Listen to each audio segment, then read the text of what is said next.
I'm here at Weill Hall in the biomedical engineering department, where Mike Caprero, one of our super catchers, is joining us from his hometown of Detroit. He did a lab tour. He got to see from A to Z how stall catchers data is collected. And this has been a long time coming. I know Mike's been interested in doing this, and we've been interested in having him. And for me, it's the perfect way to celebrate 5 years of stall catchers. And I just want to welcome all of you as you're kind of trickling in on the panel here to be part of this, and to everyone else who's joining in to participate in this reflection, in this celebration. I don't know about the rest of you, but I can't believe it's been 5 years since we launched. You know, it's kind of crazy. And of course, the project was in the works even before that. All the thinking behind it and the development and bringing everyone together, and so to find ourselves in this place today is just it's wonderful to have you all here, so we can kind of share this moment together. So thanks for joining. So I thought one way I want to hear from everyone here on the panel. But I'd really like to go through some slides just to kind of revisit what we've accomplished in the last 5 years. So I'm going to go ahead and then share my screen, and then once we go through the slides, then we'll have some chats. So let's see. Bear with me a second here. Okay.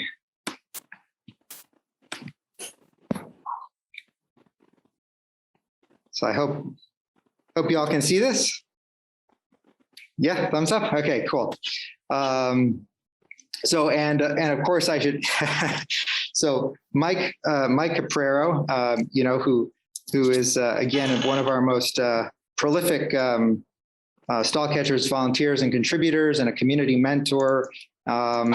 Flew here, and then he said, and you didn't tell me that by coming here and having to fly in a plane, I was going to miss all those opportunities to get triple points on stall catchers. And then Libby, our ethics intern, pointed out that was the price of coming for the lab tour. So where did this begin? I got interested in this field of human computation. And ran a workshop at the Wilson Center in DC in, I'm going to say 2014. And at that time, we spent 2.5 days with a group of folks. And at the end of that, one of the things we realized was we needed a place to come together as a field and collaborate. So we started the Human Computation Institute. And then we were looking for a problem to solve, and we felt that this was a very powerful technology. This idea of bringing humans and machines together to work collectively, to think collectively, and solve problems. And I'll pause for a second. We have Jeff Hainstyles here, who was the producer of the Crowd and Cloud documentary. I think you had your hand up, Jeff. I was actually just going to say there was a message in chat to ask you to take your mask off, but somebody already responded that that's not possible on campus. There was some question about people that wanted to lip read. Okay. Yeah, sorry about that. The thing is, this is being recorded, so there would be evidence if I did. But yeah, sorry, I can't do that. But we'll have a recording, and we can add captioning to it later. We can certainly do that. So I was introduced by a mutual colleague, Janice Dickinson, to Chris Schaefer. She met Chris and heard about his research and realized there could be the possibility of a citizen science project. Janice was the citizen science coordinator at the Cornell Lab of Ornithology, which many consider to be the mecca of citizen science. Is where the eBird project began, and some very prominent and successful citizen science projects like Janice's own Yard Map project, many in of course, conservation science. So Janice introduced me to Chris, and he explained the work that they've been doing on Alzheimer's research. and this issue of the reduced brain blood flow and not really understanding how that happens and what role it plays in Alzheimer's disease. And in particular, this issue they have about generating lots of data. They're taking images of these mouse brains, and they have data that it could take 6 months to a year just to analyze data from an individual data set for one research question. So then, when Chris showed me the kind of analysis they were doing, it reminded me of this project I participated in 2006 called Stardust at Home.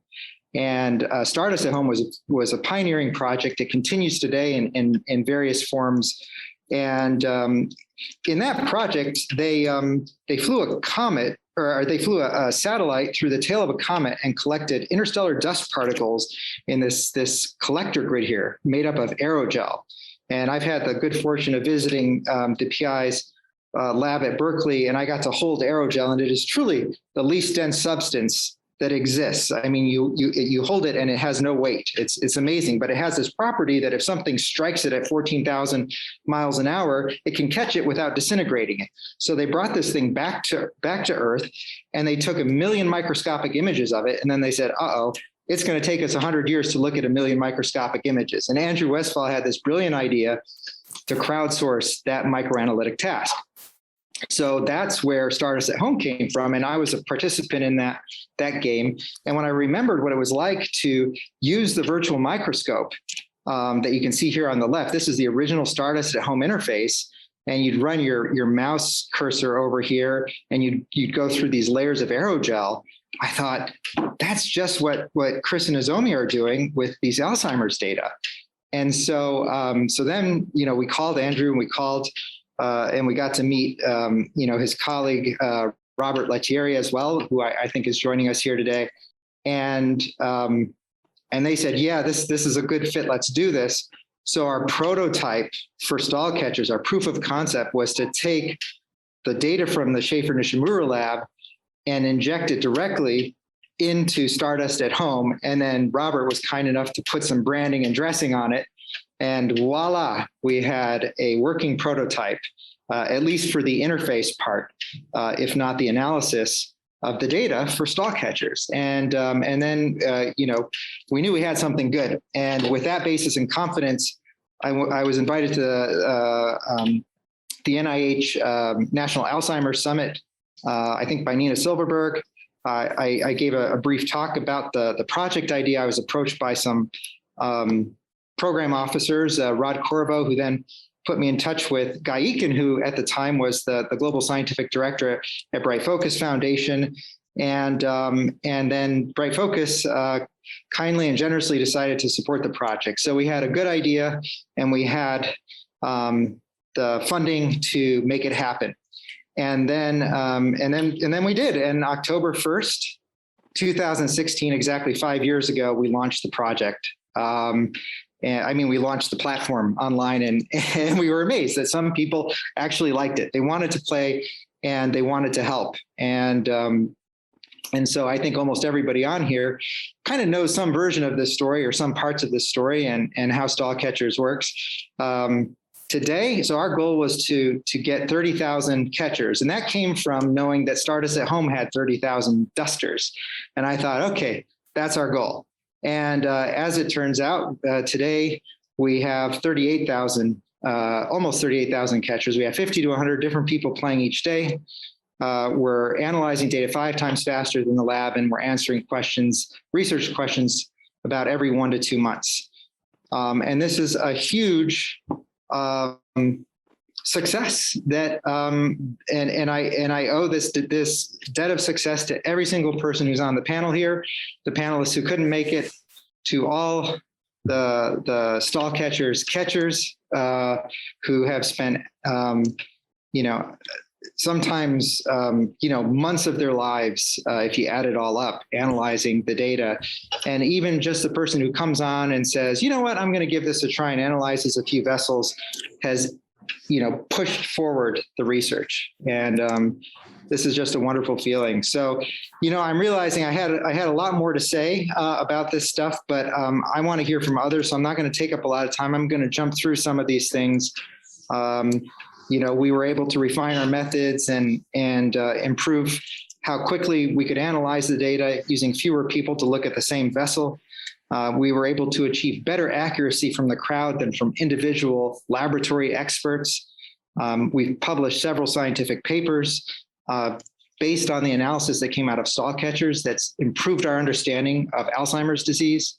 And Chris and Nozomi are meticulously working through this molecular model of what causes these stalls. And each green check mark on the screen is a question about what that model looks like that's been answered by stall catchers players because of their analysis, and is helping us get closer and closer to having a good enough understanding that we can come up with an intervention that could potentially reduce the impacts of Alzheimer's, possibly delay the onset of the disease without causing harm, to the people who use it. And we've been able to explore in a lot of other areas that have advanced even the science of citizen science.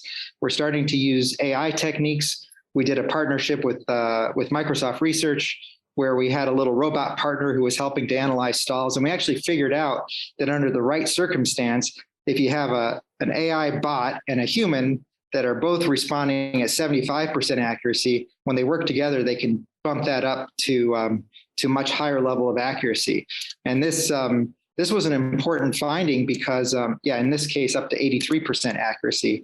So because we also ran a machine learning challenge where we were trying to see if we could just get AI systems to analyze stall catchers data, MathWorks, the company that makes MATLAB, put up a $10,000 prize for this machine learning challenge. And there were 900 different machine learning experts participating. We ended up with 50 teams and 50 machine learning models that could all, at some level, analyze stall catchers data, but none of them good enough to do it on their own. And historically, when this happens, people say, okay, we just need more data. But we train them using all the data, all the 12.4 million annotated vessels by stall catchers players. There was no, it seemed like there's even an infinite amount of data might not be good enough to do this, that we still needed humans in the loop. So then we thought, what can we do with these machines? And we realized by comparing the performance of these machines that they exhibited the same kind of diversity that makes our wisdom of crowds work, that each individual AI agent was just as different from each other as humans are different from each other in how they analyze stalls. So we thought, why don't we stick one of these into stall catchers and see how it plays the game along with the humans, and whether working together, they can still achieve the same level of data quality. And that's ongoing research right now. And in our initial study, it turns out that this is a workable model. We can use imperfect machine learning and imperfect AI to actually help accelerate the research. And we just got back from Pittsburgh, where we met with some researchers at University of Pittsburgh who are studying sickle cell disease, and they've identified some links between sickle cell disease and cognitive impairments that arise in sickle cell patients chronically to aspects of dementia that could be related to Alzheimer's disease. And we have now officially kicked off a new project called Sickle Catchers that embarks on that line of research. And we're going to have eventually a new game like Stall Catchers that will build on the existing work we've done and help analyze that data set. And there could be all kinds of great links and synergies between those two projects. So we're very excited about the kind of efficiencies of scale that have evolved from the work we've been able to do. So what's next? Prepare to see more and more bots invading stall catchers, but don't worry, we're not driving the humans out yet. And by the time all the bots can do stall catchers by themselves, we're going to have sickle catchers, and we've got some other projects I'm not even going to tell you about yet. But they're all working to help treat, cure, and prevent dementia. So I will stop there, and I really want to hear from some of the folks we've got here. So, and I'm going to start with Darlene Cavalier because I realized that she hacked in. She wasn't sure she was going to figure out how to get in here, but she hacked into the system. So I feel like you get first dibs here. So how are you, Darlene? And where are you actually hailing from? You might lose contact. I am on the way to Long Beach Island, going through Pine Barrens with my driver. See you in that.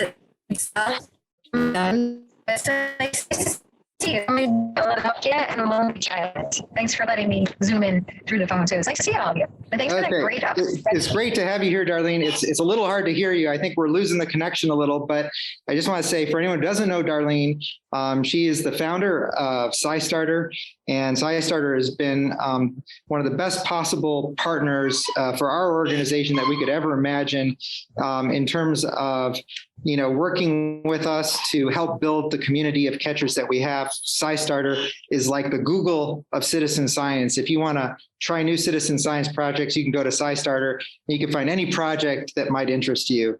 And I just want to say thanks, Darlene, for everything that you and SciStarter have done for stall catchers. And I'd like to ask you, what stall catchers, what personal significance or even global impacts stall catchers has had for you, and we'll hope we can hear you.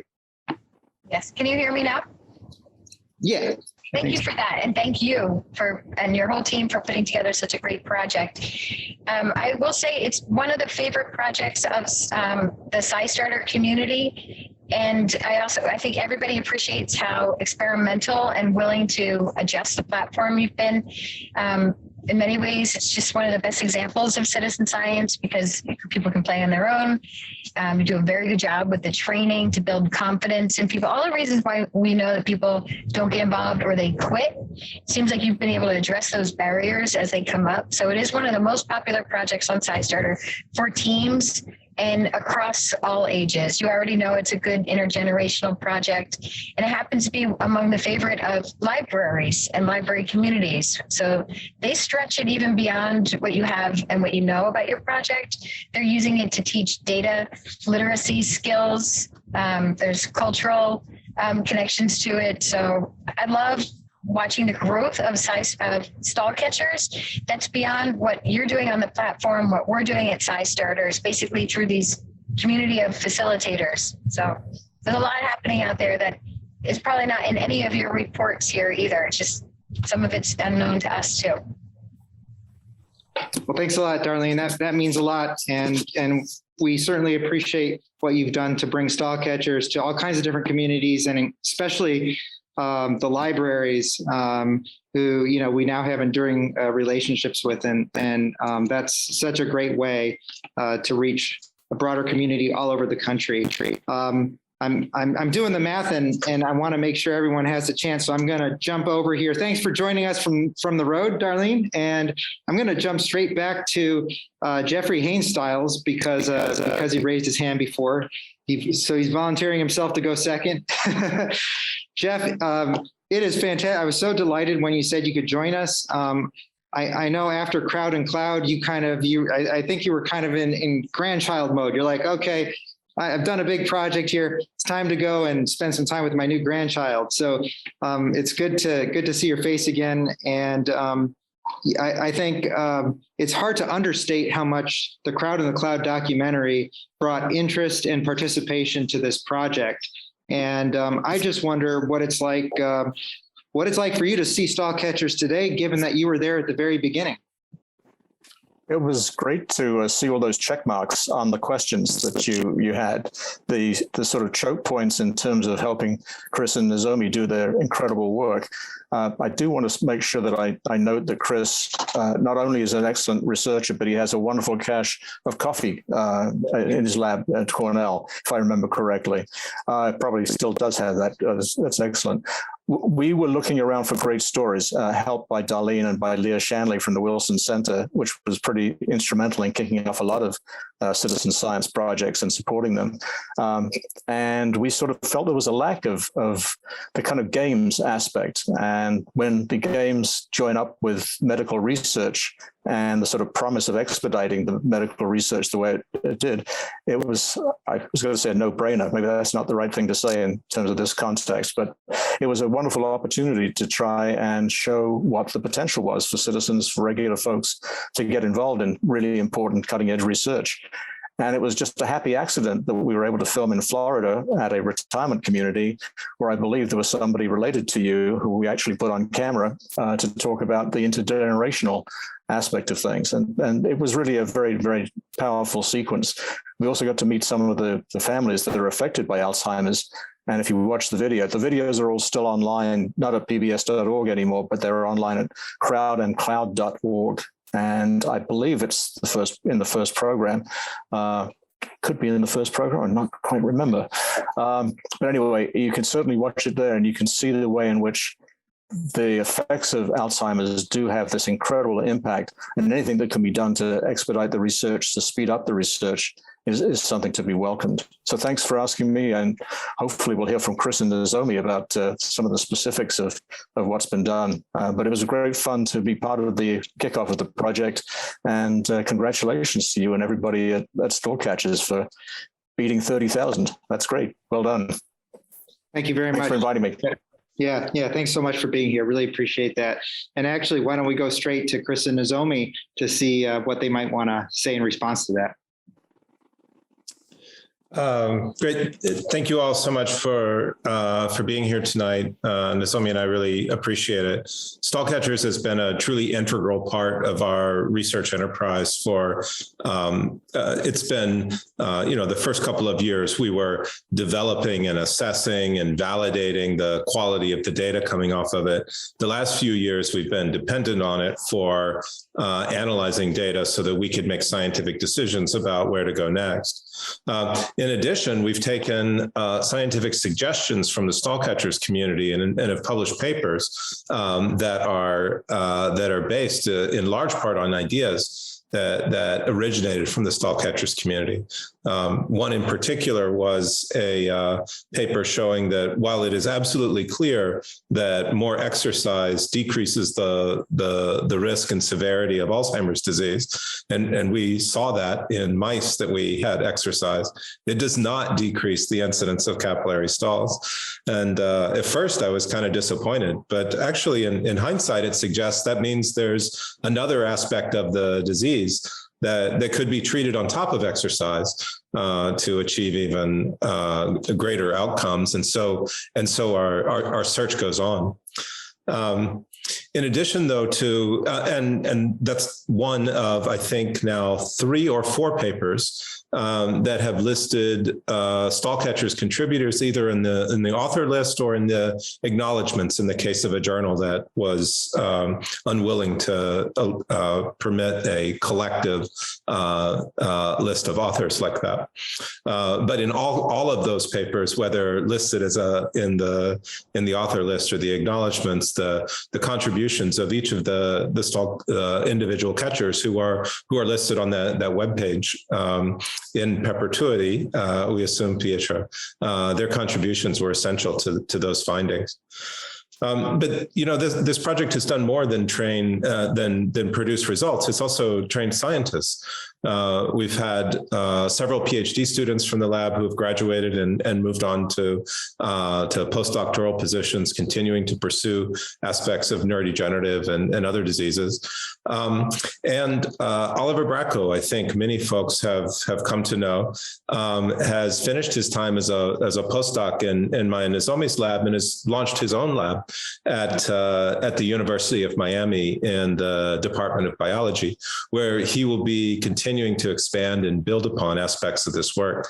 And Oliver actually got some really good news recently, and I thought we should have Oliver tell us about it. That'd be great. Professor Bracco now. Professor Bracco, that's right.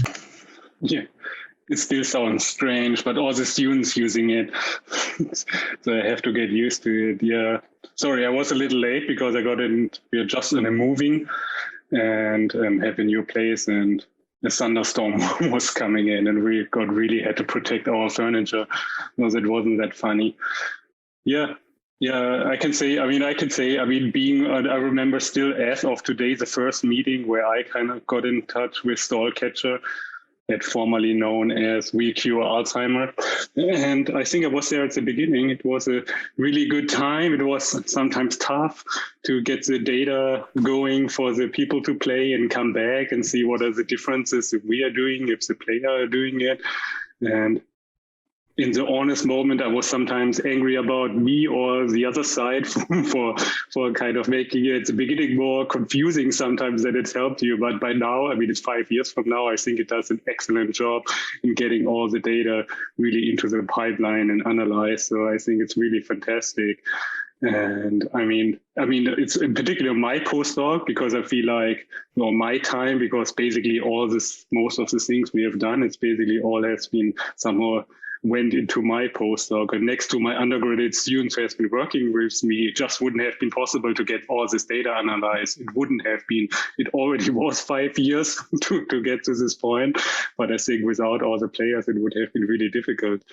I have to say, so we also have some good news. So we had just got a publication accepted a few days ago in a new journal, where I also had to fight to have the stall catcher as a collective in the author list, but I could get it through finally with some discussion. So it will come out soon, probably in a few weeks from now, depending on how fast it is. So I don't name the journal yet, but it's accepted. And it's a story which is really in my heart a little bit, because it's about a factor that is using angiogenesis. So it's kind of the idea that in Alzheimer's disease, so the vessels, there's blood-brain barrier breakdown. And we thought maybe the capillary stalling is exactly at those places, because we know that those places are different. So there's toxicity, there's some other factors that are involved in it. And we have been working on it with the treatment. I mean, I don't want to use the word treatment in the sense of that it's yet really a treatment, but at least it removes also the stalls like Ly6G, which we have used before. And it's kind of gives us a good idea maybe of what could be the mechanism behind capillary stalling, which is still, at least for me, the major focus to go after at the moment, and trying to understand that. And I think we can build on that in the future. I think, I think you brought a lot of creativity and ingenuity to the work you do, Oliver. And I've always, I think, felt a sense of appreciation for that, and the work at the lab, and now you have your own lab where you can continue this work. And obviously, your data will always be welcome at stall catchers, regardless of which lab you're working in, and we're certainly building the capacity to analyze more and more data with stall catchers. So we hope we can continue to help you, make these strides and make these important discoveries as you work. And I want to say I'm relieved that the anger aspects have subsided, and that you're at a point now where you appreciate it. And I'm teasing. Of course, I didn't know about that, but. I also wanted to just mention that I was telling Nancy Ruiz, who we'll jump over to next, who's sitting actually behind me in the same room here with a purple mask, that I sometimes refer to her as the new Oliver. And she said her response was, "I'm going to have to think about how I feel about that." So, Nancy, before you start, Pietro, could you enable screen sharing? I just wanted to show people the title and author list of the paper that Oliver so modestly spoke about. Yeah, please go ahead. So the paper actually establishes that a compound that is used clinically in humans is able to rapidly eliminate capillary stalls and improve blood flow in Alzheimer's disease mice. It'll, as Oliver said, come out soon. And stall catchers are listed as a prominent author on this paper. And it is our intention to use these findings in the goal of gaining resources to check whether this same drug would reduce stalls and improve blood flow in patients. Wow. So I just want to decompile, in a sense, what you just said. for, you know, kind of our non-biomedical audience, of which I count myself one, but when you said has been used clinically, what that means is that there's a drug, right, that's already being used by humans, presumably for some other purpose, that has been shown to reduce stalls in mice. Right. And now you're thinking that that's something that could potentially be actually tested in humans for the same purpose. Correct. I'm not sure that this is the long-term treatment. Inhibiting vascular endothelial growth factor over time compromises a number of other system functions. It's a sort of critically important signaling hub. The drug is dominantly used as an anti-cancer drug right now, but this would give us the unique opportunity to uncover whether or not this thing that we're studying in mice is occurring in humans. So if giving this drug leads to improved blood flow, then we know stalls are likely to be the cause of decreased flow in humans. And I want to be cautious here. This isn't an experiment that we're anywhere close to starting, you know, next week or next month, or but these results being solid and being published is exactly what we need in order to be able to justify and ethically support the investigation in humans, and to garner the resources that'll be necessary to fund, support that work. So Oliver was modest, but and I want to be clear, Oliver is the senior author and the intellectual lead on that paper. He's being a little bit modest, but it's a very big deal. Wow, you've rendered me speechless, and yeah, go ahead, Oliver. Yeah, I don't want to say it's modest. I just don't. I'm the careful one of us. I just don't want to raise hopes too early. That's all I'm saying. It's my job. Well, I think you do it well, and I, for one, am grateful for your hard work that led to this amazing result. And without knowing exactly where it's going to lead, it sounds really exciting. So congratulations to you, to your colleagues, to the lab, and to everyone here for contributing in some way or another to that result. I think that's that feels historic. That's amazing. And Nancy, I just want to kind of jump over to you, because now that I'll stop calling you the new Oliver. I think I've worn that out. But you are now assuming this role of kind of the senior Alzheimer's researcher in the lab that's being run under Chris and Nozomi's guidance. And I know you have some colleagues also working with you on this research, but I wonder if you could just, so one thing I want to say is I think most of the data sets that we're now analyzing in stall catchers are coming from your research. Is that right? And you're muted, by the way. Yes.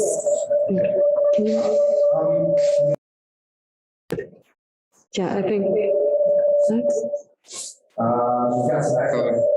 Okay, how about you mute and just speak up from where you are, and maybe we'll hear you on my laptop over here. Can people hear me now? Yeah, okay. We're gonna have to scream a little bit. So I think that some of the data that's right now in stall catchers is from my projects, but right now we have a couple PhD students in the lab who are also working on Alzheimer's and other projects, and they're pushing data to stall catchers. So, but yeah, I am a fifth-year PhD student in the lab, and it's been a long time grabbing data and also pushing data to stall catchers, and it has definitely made our lives much more easier. Because now the amount of data that we produce is almost impossible to analyze all manually by ourselves. So it's really great what stall catchers does for us, and how it helps speed up the research. So thank you. Thanks, Nancy. And I really appreciate that you're continuing the Alzheimer's work and taking it in your own directions.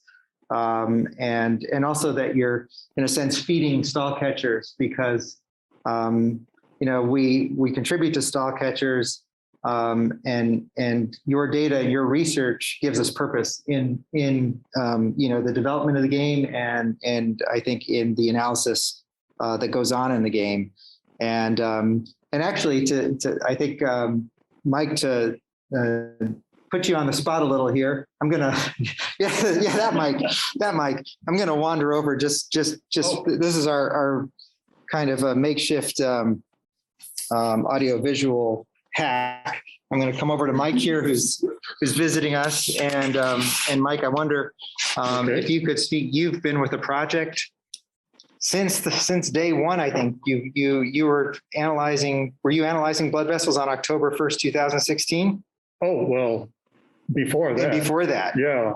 I first heard about the project back in September of 2015 through my work on Stardust at Home, just like where you came from. right? And so a few of us Stardusters got invited to participate in the alpha and beta testing. That's right. Nikita, Evelyn, myself, and well, you and Robert, of course, were still doing it back then too. Mm-hmm.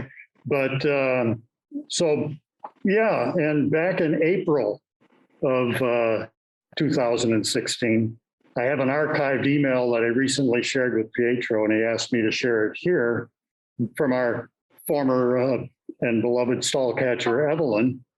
And this is what she wrote to Dan Zevin at the Stardust team, when she passed the tutorial for the alpha testing. And she was so excited. She says, Dan, I passed the ALS tutorial test on my first try. Surprise! I'm beginning to think I may be able to do it. I've looked at 13 movies so far, but no calibration ones, so I don't have a score yet. I actually think I'm watching the blood move through the veins. It's so real. Thanks for this opportunity, Evelyn. And not that we needed a reminder, but I think that's just a great reminder that while our focus is on advancing the science, the primary focus, citizen science in general, and this project can also benefit those who participate in many ways. You know, educationally, I'm learning things still today, socially, recreationally, and by providing a sense of accomplishment, purpose, and worth. When Evelyn wrote that note, she was 2 months shy of her 87th birthday. And I just want to express, kudos to everybody on the team for providing us all such an opportunity. Thanks a lot for sharing that, Mike, and your perspective. It's nice to hear Evelyn's words even now in that way. And I have an Evelyn story too. I probably told it before. That the short version is that we saw Evelyn disappear from the leaderboard, and we were starting to get worried. We didn't know why she wasn't on there, and it occurred to us, well, maybe she got tired of playing.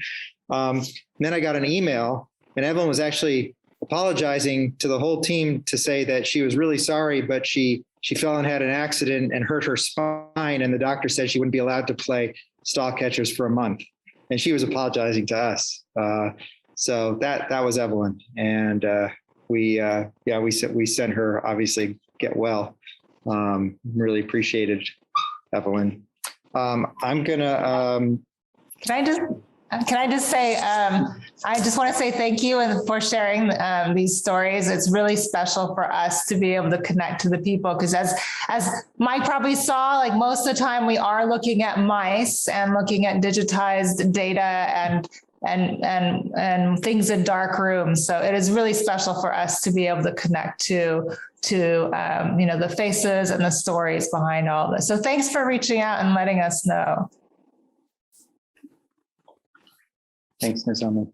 I'm going to walk over here to another Mike that's in the room, who's kind of hiding behind the bunch of the control panel here and keeping us from echoing too much. This is Mike Lamont, and some of you may have seen him mentioned in the live chat.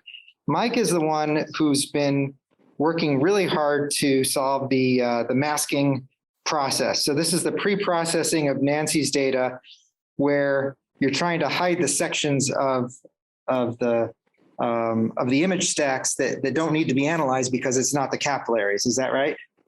Yeah. It's just that the general quality of the data that we send. One of the key aspects of the pre-processing, as you call it, is to take this 3D stack, which is kind of a grayscale stack of data of all vessels, and from that figure out what is to actually map out every single vessel in 3D, and then figure out where the joins are, and then any capillary between two joints is a segment that we want you guys to score. But to go from the 3D grayscale stack to that map of the vessels is a complex problem that initially was worked on by Mohammed Haft, who graduated a few years ago, I guess. Yeah. And then when he graduated, I inherited all of his work. And since then, I've been putting a lot of time into trying to increase the quality of the data that we send the players. So that right now there's a lot of players will know that they have to flag things that aren't actually vessels and that sort of thing.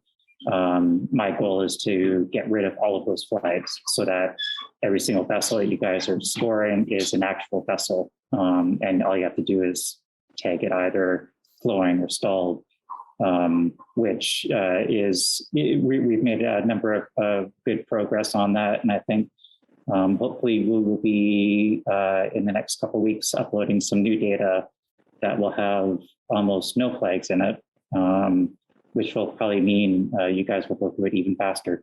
But to fill that in, we've got, I think, a number of projects are going to be starting to feed into stall catchers, or as I said, feeding stall catchers.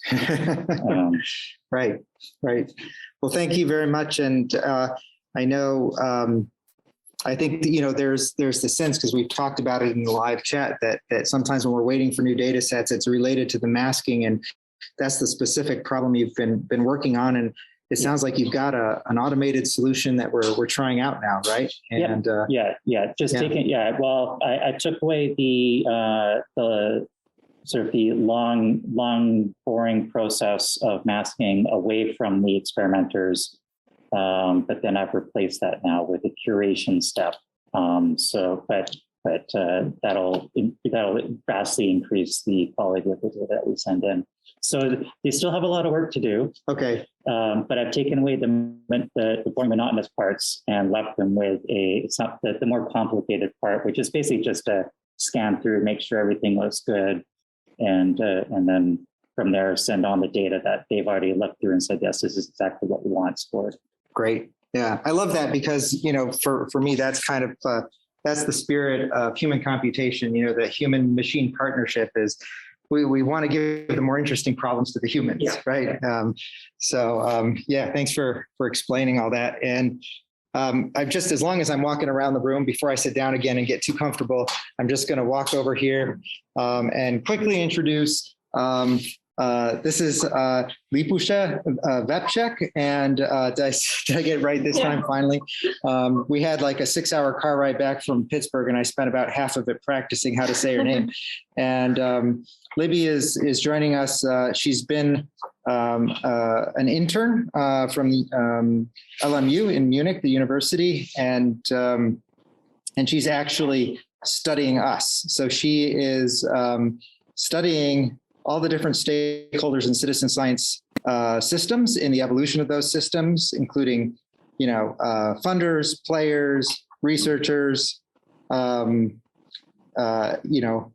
engineers, pretty much everybody, to better understand, in what ways they're invested in the goals of the project, and how they view citizen science. Do you want to add?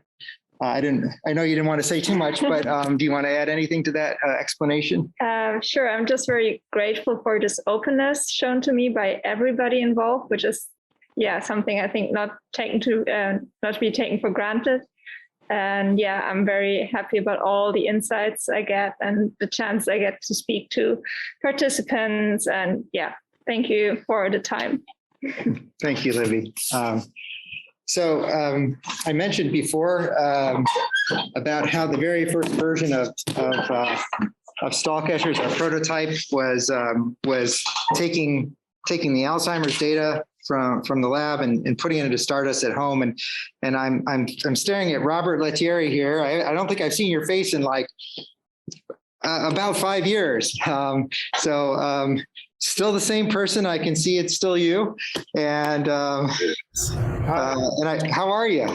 I'm good. It's amazing to have all of the human connection in all this stuff. It's just great. From where I sit, I'm not a chemist or a scientist in any way, but just the connection is just amazing. The humanity that it touches is heartwarming, just from where I sit. And the whole project is amazing that we were able to take this Stardust stuff and get it working for you guys in a fairly short amount of time. A lot of work by Mohammed, if I remember right, creating the annotated files. But I was just so glad that we could do it, and that the cross-pollination, or however you want to describe it, worked. And it was just amazing just to be part of that meeting at Cornell, whenever that was. I don't remember exactly, but that was just so exciting to just have something happen. With a lot of the research that we do here, the results take a long time, and they don't have any impact on people, like this does. On so many of us are touched by Alzheimer's, and just to have that is just great. And I just found that I actually still have the prototype on a server here. Oh, so wow! I looked it up just before the meeting, and it kind of works, except I deleted all the data from Amazon, so none of the images are there. But it was good to see the picture that you had, so that was good. We saw the picture. Yeah. I forgot all about it. Put it on a thumb drive for posterity or something. I'll probably just sit on the server until the machine falls apart and dies. And I just want to acknowledge briefly that Robert is a person of infinite patience. So when we when we were trying out this experiment by putting stall catchers on Stardust at home, the easiest thing was to just put the data on their servers. And once we had some data on their servers, the easiest thing was to continue to put more data on their servers. So pretty soon we had all our data on their servers. And I have to say, Robert was very gentle and patient in his occasional reminders is your data still on here? And I really think it's only been about a few months ago that you removed it, right? I mean, that I removed it, I think. Well, I was hoping you wouldn't tell everyone that, but yeah, I have to admit that's actually quite true. No, I'm glad it worked. That's all I have to say. The amount of data that you guys have compared to the amount of data we have was pretty insignificant. Yeah. Well, so we have like 50 million. I don't even know how many are there. So yeah, right. We're not operating on cosmic scales like a project like Stardust, but Stardust is slowing down. Yeah, it's all good. And Andrew says hello. He's on a flight to Mexico right now, so poor Andrew then, right? Yeah, probably a well-deserved holiday. My heart bleeds for him. Yeah. It's really good to hear from you, Robert. Yeah, thanks a lot for being here. It means a lot. I'm glad to be here. Yeah. Take care, everyone. Yeah, you too. And right next to Robert, on my screen anyway, is Diane Bovenkamp, the current global scientific director of Bright Focus Foundation. And so I think I mentioned Guy Eakin was the one who first knew about the Stall Catchers project, but it was only very shortly after we launched the project. Diane, I think you were already part of the organization, and then you kind of moved into his position. And I have to say that the relationship that evolved from there was just such a I couldn't imagine better support from a foundation than I always felt like you were in our corner. You were helping us be successful. That you really appreciate it. I know you like citizen science yourself. I know you're slightly competitive when it comes to citizen science, that participated in some catch-a-thons, and like, you know, here's Diane on the leaderboard and here's everyone else. But yeah, I'll stop talking. So from your perspective now, you know, because you've really been with the project since the beginning as well, is this where you kind of expected things to be 5 years out?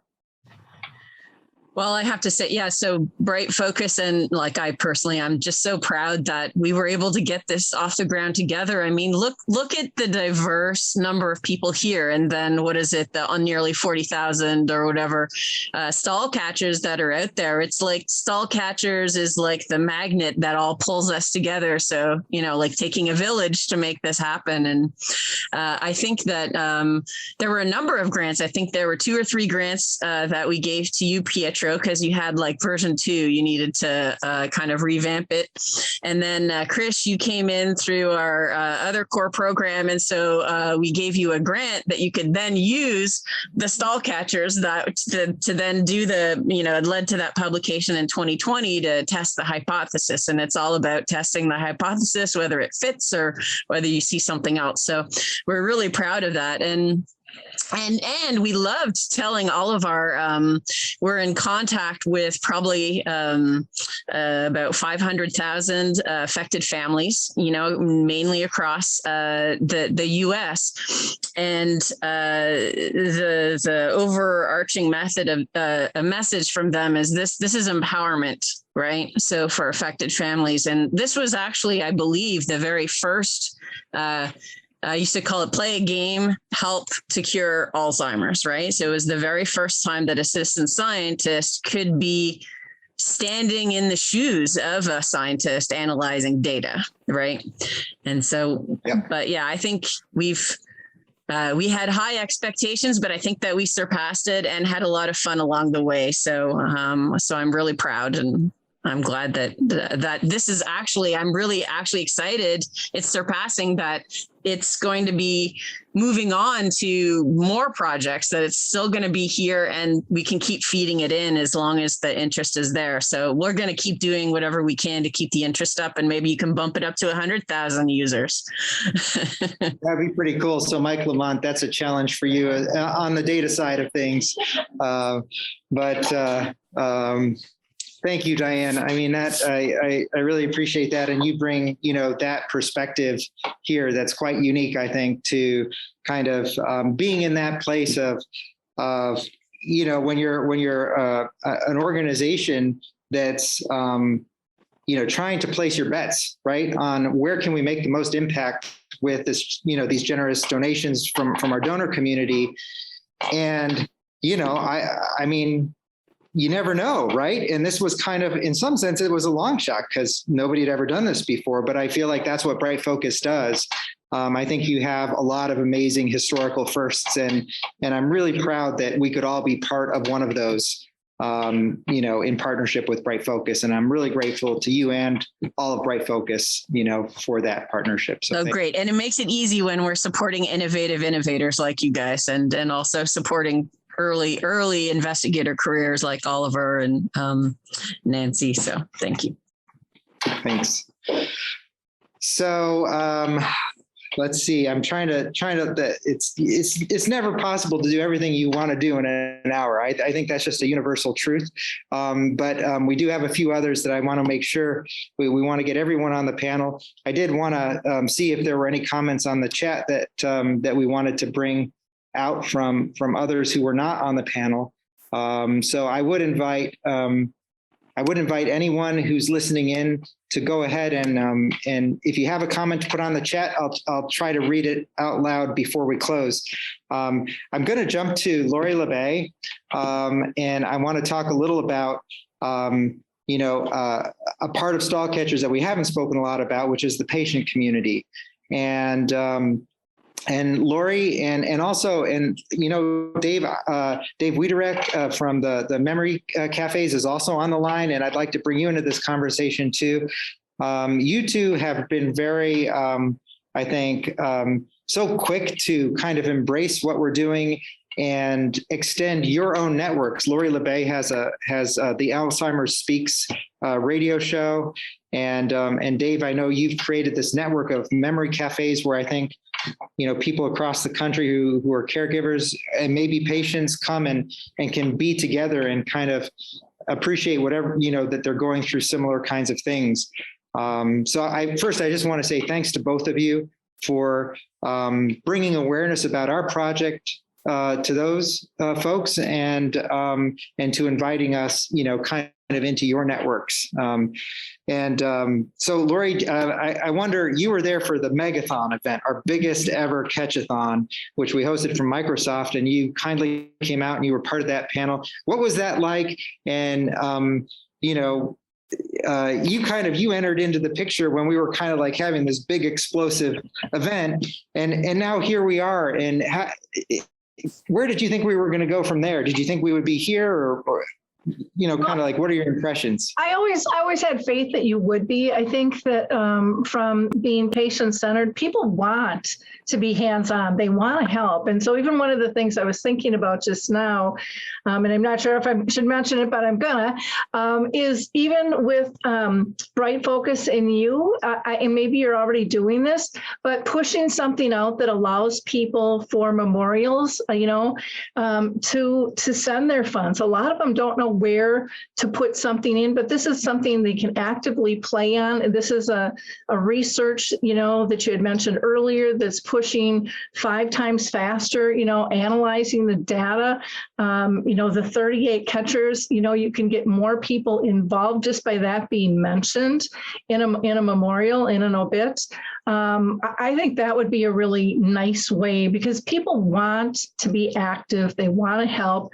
And, Alzheimer's Speaks was created to connect people and raise all voices. And, we love disseminating your information on every blog post. I've got the stall catchers on there, and we'll continue to do that. Rolling out a new website. You're going to be in the footer, which we get about 350,000 people a month going to the site with that. We always want to support you any way we can. And to think that of that analysis, 99% is accurate, that you beat your goal by 27% in terms of catchers. I mean, kudos to all of you guys. I mean, that's amazing. And this video, when it gets out, is going to get even more people excited when they're hearing that kind of progress being made. And, it's about bringing all levels together, which I think is something that is missing in a lot of research that's going on out there. People might participate, and sometimes they don't even hear what the outcomes are. But, here they can be active in the research. You guys are really good about updating people as you're doing papers, and, you're doing these communal events. It's really smart the way that you've put this together. So kudos. I also just want to mention that Dave and I have partnered on Dementia Map, which is a global resource directory, and Stall Catchers is on that as well. And so we're excited about raising your voice in that fashion. So I'll shut up and let Dave kind of talk from here. But thanks for inviting me. It's really exciting to see the momentum going, and I just see it skyrocketing from here. Well, thanks for being here, Lori, and thanks again for being a connector. I mean, I think that's it's hard to really I think say how important it is to that role in all of this of bringing people together. And I think that's what you and Dave are doing, and I'm very grateful for that. And I appreciate that you've actually introduced me to members of your community who have Alzheimer's disease and given me the opportunity and the honor of speaking with them and hearing firsthand more about what it's like to live with that disease. So thank you. And yeah, Dave, do you have anything to add? I do. First off, I want to apologize for being late. And then it was a mad dash to get into an area where I actually had enough coverage to be able to log into this. So thank you for doing that and for your patience. What Lori said is absolutely true, having to do with the community and raising all the visibility. And that's why we did Dementia Map. And that's for me personally, it's a bit of the background for Memory Cafe Directory to bring visibility to those great resources. And Pietro, I've been a Stall Catchers fan for not since the beginning, but for quite some time. And I think the reason I'm sorry? And an avid player. I know I see you on there all the time. Well, thanks for the all the time. I wish it was more often, but I'll take all the time. But I think part of the reason for that success is, and there's been some discussion about this already, about the number of, I'll call it layers of participation from the scientific community, the pre-processing of data to make it, for formatting and make it appropriate for the citizen science to take place. But what that does, it provides leverage for the researchers that have the skill and have the training to do what they do best. Let us do let's call it the grunt work. Let us do the extra level of pre-processing on that data that you've been talking about. And I remember there was a year or so ago, there was some discussion about an artificial intelligence learning model to do some work on that. And I've kind of lost track of that. But that would be actually yet another layer of leverage. So if you think about the machine model doing some of the identification of some of the obvious stalls, very obvious the machine can do, okay, that comes to the citizen scientists, and more fine tuning can be done there. And then we, of course, alert the scientists to the stalls that really need attention. And so that leverage is really what has made this platform so valuable.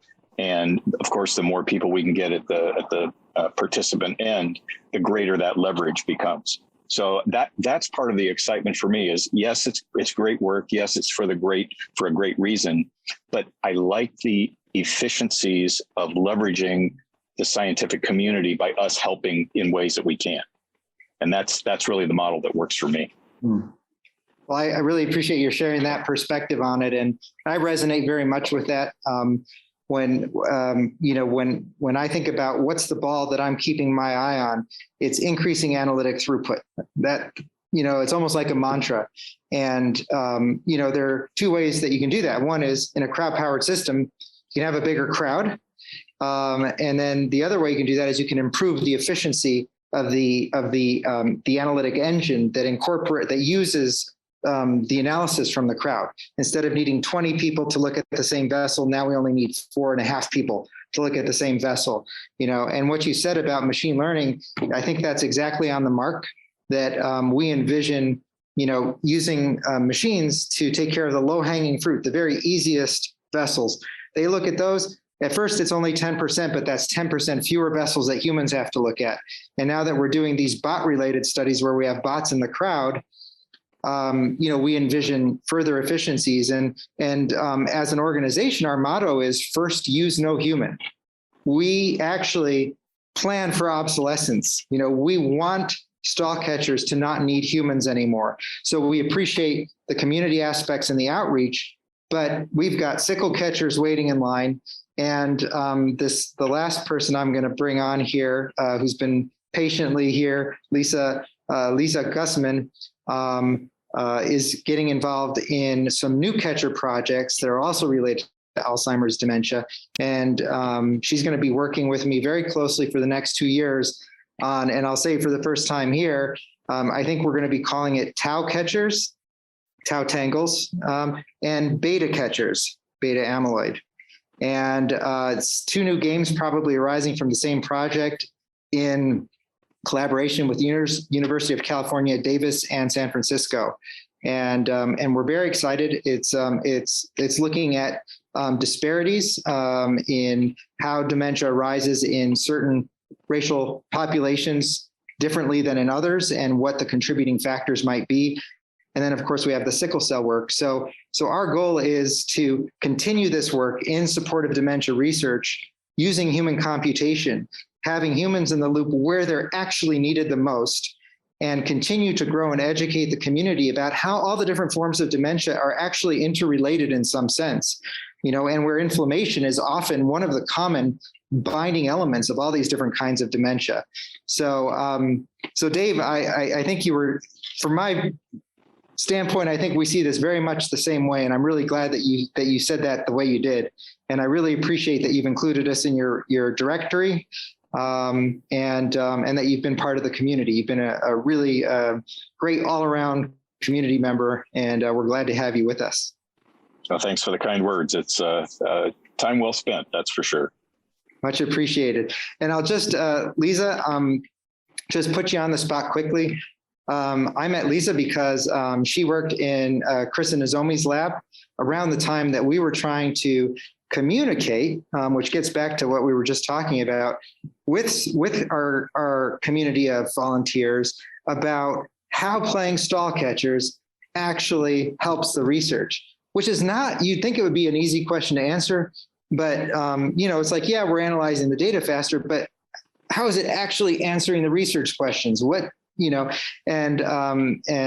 Lisa and one of her student colleagues at the time created our first animation video, and Lisa continued to work with the Institute, and she's created a number of these amazing animations. You can go on our YouTube site and watch them.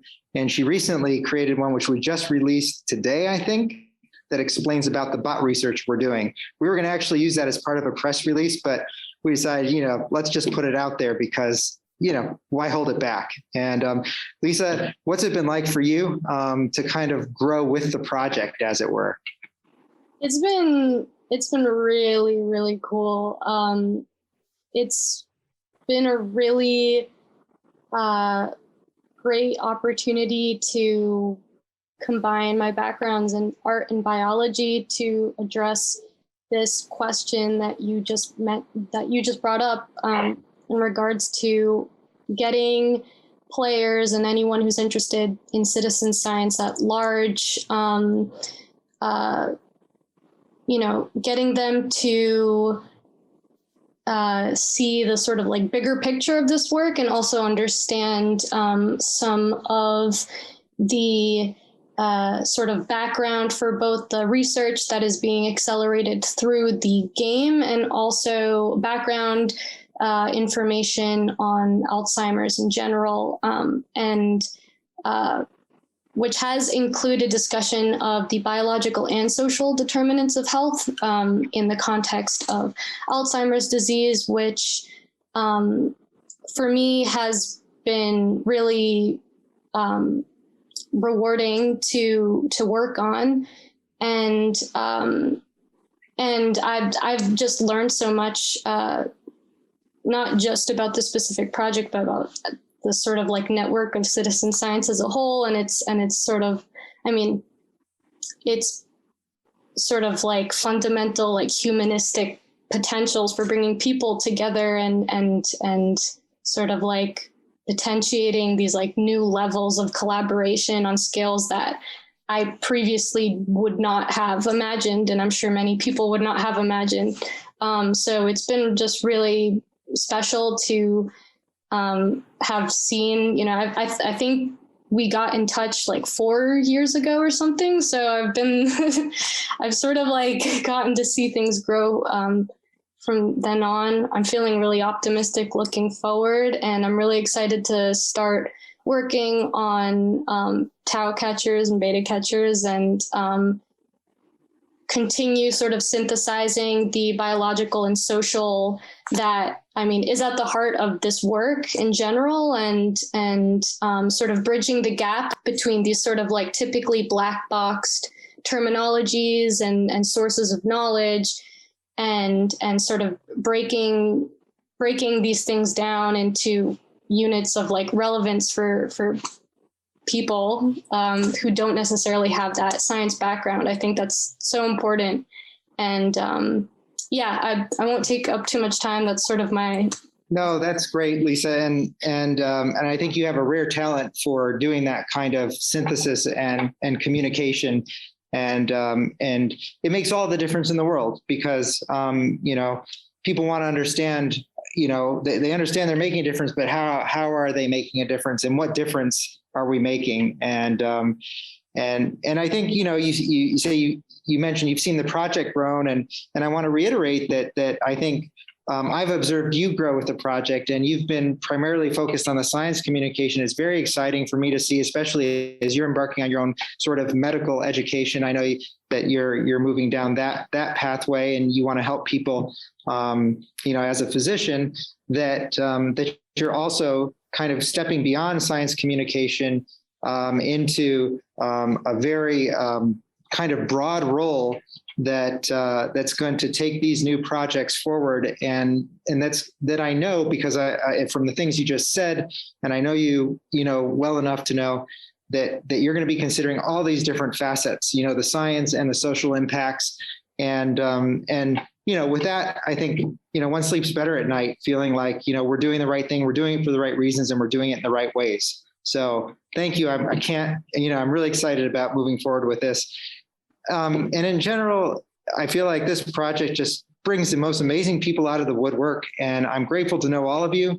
Honored to have been going down this journey with you. Looking forward to the next 5 years. And thanks for joining, and happy 5th birthday to Stall Catchers. And Pietro, can I just say thank you to bringing us all together? You're the nexus of this. Really, you are. Thank you. Thank you so much, Pietro. Congrats, Pietro. Thank you so much. Thanks, everyone. You'd see me blushing under my mask. All right. See you 5 years from now, hopefully sooner. Take care, everyone. Bye. Bye-bye.